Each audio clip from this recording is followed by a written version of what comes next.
Chapter 23-23, Journey to the Moon 1. Ultimately, the Human United Council finalized the broad plan for the lunar expedition. Participants included world-class and near-elite powers such as the Holy See, Washu Kingdom, Columbia, Brahma, Britannia, Fremons, and the Europa Alliance. Among the remaining nations, new powers like the Kutan Empire and Avania also joined. Possessing vast resources and several Epsilon-tier powerhouses, they barely qualified to participate in the mission. However, disagreements arose over who would lead the operation. The Holy See formed its own faction, Zhang Yi's Washu Kingdom represented another, and Columbia constituted a third. Surprisingly, the Holy See had its own means of lunar access, a development none had anticipated. This religious power had leveraged its vast influence to prepare for lunar travel long ago. Zhang Yi suspected they, like Elon Freeman and himself, intended to flee when the planet descended into complete catastrophe. After the meeting concluded, a group immediately surrounded Zhang Yi in the virtual space. Chaos, it's been a while. A voice tinged with aristocratic curry flavor reached his ears as Brahma, the mightiest of the Brahma nation, Emperor Indra approached. Behind him, Zhang Yi glimpsed a familiar silhouette. Gao Changkong. The Garuda among the current 8 tribes' heavenly dragon. Zhang Yi knew exactly why they sought him out without even thinking. He asked casually, "What is it? Looking to buy a ticket?" The Federation had established the rules. Nations could choose to send personnel or contribute resources. If they didn't dispatch personnel to the moon, they would have to pay a substantial sum in resources. To reach the moon, Emperor Indra could only seek aid from 3 major factions. Though the Brahmanism sect and the Holy See were locked in religious conflict, Zhang Yi was surprised they approached him instead of Columbia. But considering Emperor Indra's abilities, Zhang Yi began to understand. Clearly, this man had glimpsed some future where following him offered greater safety.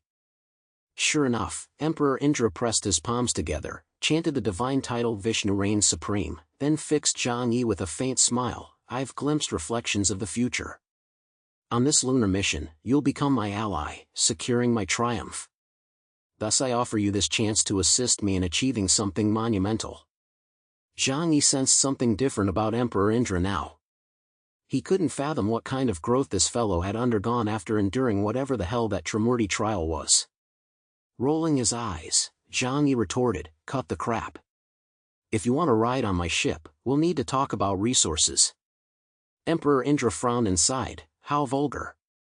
He gave Gao Changkong a meaningful look. "You handle this sort of thing." With that, he stood aside like a noble Brahma's son, arms folded, his gaze fixed straight ahead. Gao Changkong approached with a sigh, relaying a string of numbers to Zhang Yi. "You'll need both my abilities and Emperor Indra's. After all, as fellow time ability users, you perceive the immediate future with precision, while he and I see further ahead, wouldn't you agree?" True to form, Gao Changkong struck the core of Zhang Yi's concern with a single sentence. What would unfold on the moon remained unknown to all. But with Gao Changkong's reincarnation theory ability and Emperor Indra's prophecy skills, they could avoid many risks. Zhang Yi stared at this peculiar figure and asked meaningfully, "You really intend to stay in Brahma forever?" Gao Changkong looked at him with a half-smile and asked, "Would you welcome me back? You should know what would happen if I did." Zhang Yi smiled without responding. Gao Changkong was an enigma he couldn't fathom. Rather than letting him return to eliminate Zhu Zheng, it was better to keep an old man under control. Zhang Yi ultimately agreed to their request to join the mission. After all, the Brahma contingent numbered only a dozen or so. Emperor Indra, Gao Changkong, and several attending servants. Beyond them, several old acquaintances also came looking for him. For instance, His Majesty the Emperor of the Kutan Empire, Saladin. "Esteemed Lord Chaos, it's been a while. You appear even more powerful and enigmatic than before. Though only through social networks, I can sense your transformation." Saladin wasted no time in launching into a barrage of flattery. The fall of the Wulwan Empire had begun to reverberate across the world's major powers. The grand maneuvers of Washu during that period couldn't have passed entirely unnoticed. Moreover, the sudden silence of the once dominant Wulwan Empire, coupled with the high-profile reconstruction of Tianhai City, inevitably sparked widespread speculation. For Saladin, who sought to recruit Zhang Yi into the pupil organization, this was welcome news. At least for now, it seemed unlikely Zhang Yi would join the Eastern Orthodox Church. Back in the Demon's Eye era, old Saladin had stood firmly by Zhang Yi's side, so Zhang Yi treated him with great courtesy. He offered them a ticket aboard the ship, but insisted their share of resources must be fully accounted for. Saladin pondered for a moment before asking, would oil suffice as payment? Zhang Yi's eyes lit up, and he nodded vigorously. That would be absolutely perfect. The Khitan Empire, occupying the prime location in the Middle East, possessed resources in this regard more abundant than water. Next to arrive was the old comrade from Fremons, Alexei, the Thunder God. Chaos, how have you been? This bear-like man spoke in a deep, resonant voice. Those unfamiliar with him might find him intimidating, but those who knew him understood he was utterly honest and dependable. Same as always, just muddling through. Zhang Yi shrugged. You want a ride too? Alexei nodded. Fremon's military industry is advanced, but their aerospace capabilities can't match yours. Though they were the second biggest beneficiaries after Zhang Yi in the war against the Tsangyuan tribe, however, Fremons had channeled all its mechanical expertise into weaponry. Moreover, lacking a mechanical genius like Liu Karen, they might eventually build exceptional spacecraft, but certainly not in the short term. Zhang Yi inquired how many people Fremons would deploy. Alexei answered frankly, primarily Morana and myself, along with some younger members below us. You know, in operations like this, numbers aren't everything. Zhang Yi agreed wholeheartedly and consented to bringing the Fremons along. However, compared to the Huashu Kingdom side, more people were heading to Columbia seeking a ticket. Unaware that Zhang Yi already possessed the Tsangyuan tribe's super warship, they still believed Columbia's space technology was superior. Zhang Yi merely smiled without comment, seeing no need to elaborate. The Tsangyuan tribe's super warship had already reached a level capable of interstellar travel. A trip to a small satellite could be completed within a single day. Thus, their journey would be significantly faster. Moreover, the super warship was also a vessel with formidable combat capabilities, capable of becoming a powerful asset when necessary. Chapter 23-24, Journey to the Moon 2. The timeline was set. Zhang Yi instructed the various teams to return first and prepare all essential supplies for the lunar mission. This included, but was not limited to, spacesuits, food, and the energy resources promised for purchasing tickets. With that, Zhang Yi exited the online chat. Back in the real-world room, everyone was seated in the living room. Zhang Yi stood up and smiled at the group, saying, "All right, everyone should start preparing a bit."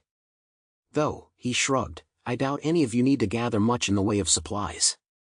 The entire colossal Tianhai fortress was something Zhang Yi could carry with him at all times.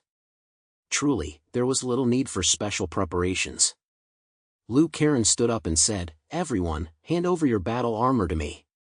I'll help modify it to better suit the lunar environment." Zhou Kir added, "I've made new research breakthroughs too. Results will be ready soon, they'll definitely aid our lunar landing." Fatty Su also stood up, "Even if I don't know how to help, I'll give it my all." Zhang Yi sighed, walking over to pat Fatty Su on the shoulder. "Your willingness is enough. After all, beyond your willingness, you couldn't offer anything else. Go play your games." Fatty Su grinned, dragging Li Yangyang off to play together. What followed was a long wait. Long before the meeting, Zhang Yi had completed every possible investigation and preparation. Without concrete evidence of signs on the moon, he couldn't do more. Everyone went downstairs to attend to their own affairs, while Zhang Yi remained in the living room, idly flipping on the television. This TV was 5 years old. Back then, it had been top of the line. Even though technology had advanced since, Zhang Yi saw no point in wasting resources upgrading it. After all, its performance was perfectly sufficient for playing the DVDs Wang Siming had left behind. The entertainment industry had ground to a complete halt. people could only endlessly replay television programs from the preceding century. Even the video games Fatty Sue played were limited to local area network connections. Yang Xinxin hadn't left, she had nothing else to arrange for the moment. So she simply sat beside Zhang Yi, watching television programs with him. Soon, Yang Xia brought over a large bowl of freshly fried potato chips and sweet potato fries, along with ice-cold cola and coffee. She was always so gentle and considerate. Though her abilities only applied to food, she had provided delicious meals for everyone in the shelter for 5 years. The ruins of the Wulwan Empire are nearly cleared. Located 27,000 meters underground, their structure is exceptionally sturdy. Even if a meteorite were to strike the surface, it wouldn't destroy them unless it hit directly head-on. So, brother, we have a backup plan. The worst-case scenario is evacuating our people there in the shortest possible time. Zhang Yi nodded. Those ancient underground civilizations seem to have foreseen everything long ago. The planet's existence was protected by a supreme will, planetary-level destruction was impossible. That was why ancient civilizations like the Qinling Mountain Dragon clan dismissed the lunar fissure with indifference. But they were different. The vast majority of humanity now had to live on the surface. Preparations are nearly complete. It's time for us to depart. Let's go and see for ourselves what the legendary angels of the West, those beings above the moon, truly look like. Zhang Yi's gaze grew profound. A hint of tension mingled with a greater sense of excitement, rising within his heart. Several days later, all factions intending to board Zhang Yi's super warship arrived in Tianhai City. They delivered the substantial supplies they had purchased along with their ship tickets to Zhang Yi. Alexei and his group had traveled by sea, docking at the port of the former Chaoyu base. Gazing upon the bustling Tianhai City, they could scarcely believe their eyes. Spanning roughly 100 kilometers, towering skyscrapers stood densely packed, constructed using advanced hybrid metals and concrete developed by Liu Karen. Industrial construction at this point had almost entirely shed manual labor. The mechanical life forms of the Wulwan Empire served as the ultimate workers. These robots, featuring round heads and mechanical lower bodies, could spray vast quantities of concrete from their rear ends, rapidly pouring out entire structures. Reflecting Liu Karen's personal taste, the new Tianhai City was not only practical but also breathtakingly beautiful. Complemented by a constant temperature system enveloping the entire city and a meteorological system capable of simulating day and night, seasons, and diverse climates at will. Compared to the outside world, this place was nothing short of paradise. Alexei and Morana, accustomed to life in the frigid northern extremes, had long cultivated formidable cold endurance skills. Yet upon entering Tianhai City, they couldn't help but gaze around in awe, their envy palpable. Even the self-proclaimed extraordinary Emperor Indra remarked to Zhang Yi upon arrival, "Extravagant. Utterly extravagant. With all these resources, couldn't you put them to better use? Your horizons are far too narrow, consumed by hedonism. Why not join me in ascetic training? That's the only way to swiftly become an extraordinary being like me." Zhang Yi couldn't be bothered to respond, merely glancing sideways and remarking, "If you're so fond of asceticism, why not strip naked and roll around in the snow a few times? If you're willing to sacrifice your dignity, I believe that would be the best form of ascetic practice for the Trimurti." Emperor Indra laughed coldly. "You think I haven't done that before?" With that, he reached for his belt, ready to demonstrate live. Only Gao Changkong silently extended a hand, seizing his belt. "Lord Emperor Indra, these mundane folk cannot comprehend your nobility. Best not to stoop to their level." The women around him paled, staring at Emperor Indra as if he were a pervert. Emperor Indra, however, remained unchanged, wearing a calm, composed smile as if observing a group of unenlightened mortals. He shook his head helplessly, "The world is still too vulgar. What a pity, what a pity." Naturally, no one could fathom this Brahma monk, though they were relieved he hadn't streaked down the street. Once everyone had gathered, Zhang Yi led them to an open field on the western outskirts of New Tianhai City. Saladin, Brian, Professor Da Vinci, and the others had been waiting there for some time. Or rather, Brian and Professor Da Vinci had never left Tianhai City at all. Zhang Yi had once asked them why they hadn't joined Benjamin Morgan's group.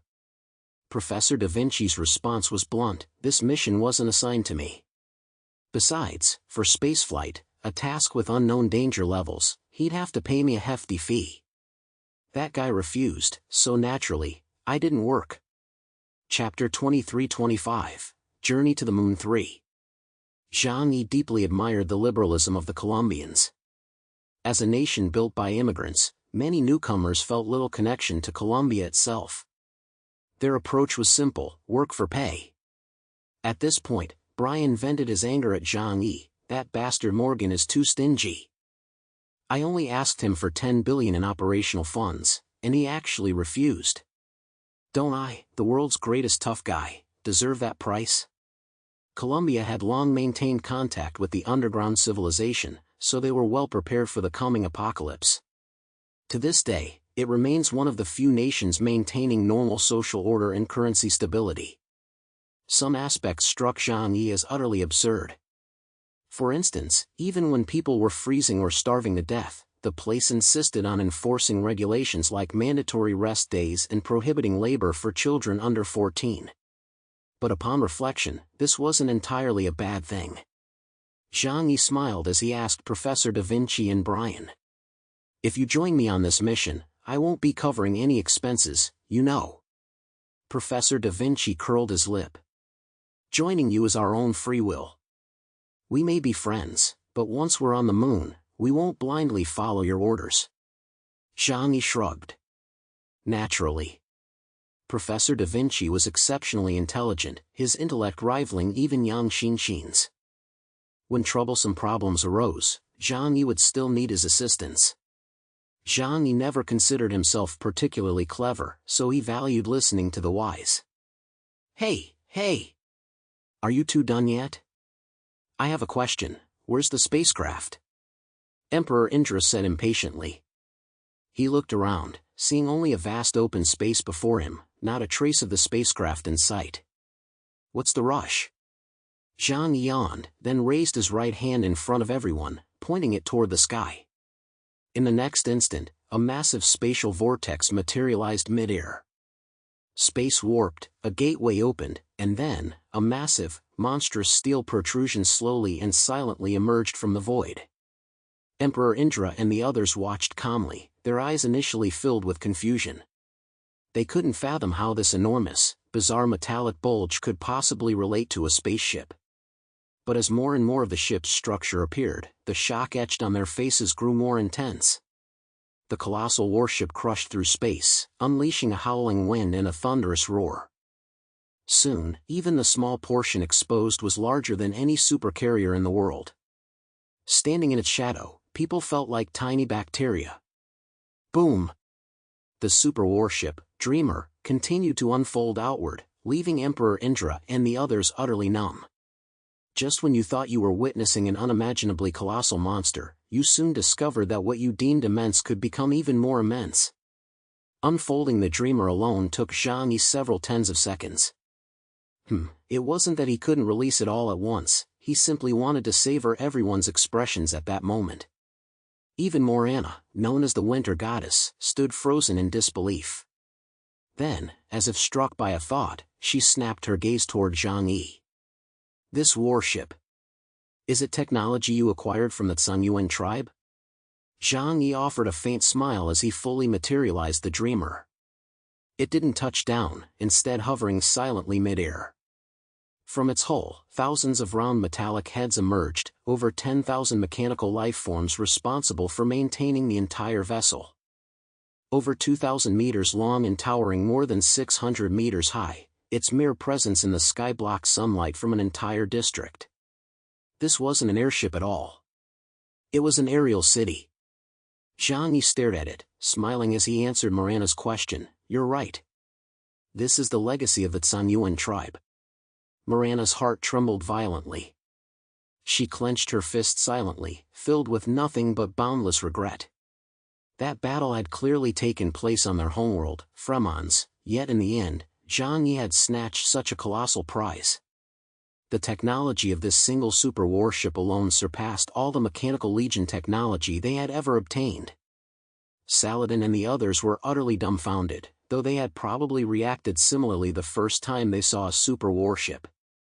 Brian cradled two dog paws, wearing a look of condescension as he remarked, "People from these backwaters just don't know anything. It's just a quad-hull warship, and they're freaked out like this."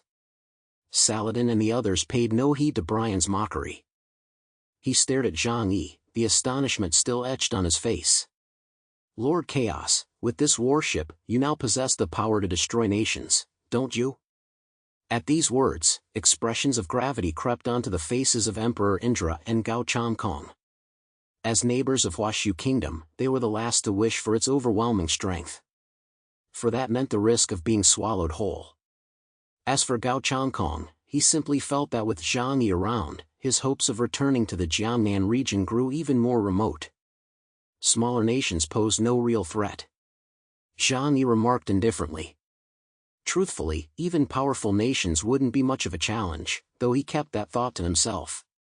After all, these fools remained unaware that he commanded 3 such formidable warships. Add to that the vast war resources plundered from the Wulwan Empire after the Great Conflict, and the hundreds of thousands of mechanical life forms of the Tsangyuan tribe under his command. The current Zhang Yi could effortlessly overrun any human nation on the planet. The previously boisterous Indra now softened his expression considerably. "By Vishnu, I told you long ago, in the future I've glimpsed, you exist. Chaos, in the post-apocalyptic world to come, we shall become inseparable confidants." Zhang Yi gazed at Indra and sighed. "I preferred your defiant attitude earlier. Get back to that." Emperor Indra laughed heartily, "Your humor remains unchanged. I've always been the epitome of kindness." Zhang Yi couldn't be bothered with the banter. Tianhai Fortress had long been stored in dimensional space, leaving by Li Changqing and others to guard the home base while the rest prepared to board the lunar vessel with Zhang Yi. The group boarded the warship. From below, it looked massive, but once aboard, its true scale became even more staggering. The warship pierced through the clouds, shrouded in mist. Looking down, everything on the earth below seemed incredibly small. Zhang Yi opened the international communication channel to confirm the timing with the Holy See and the Columbia faction. After verifying everything was in order, he nodded to Liu Karen. "Time to depart."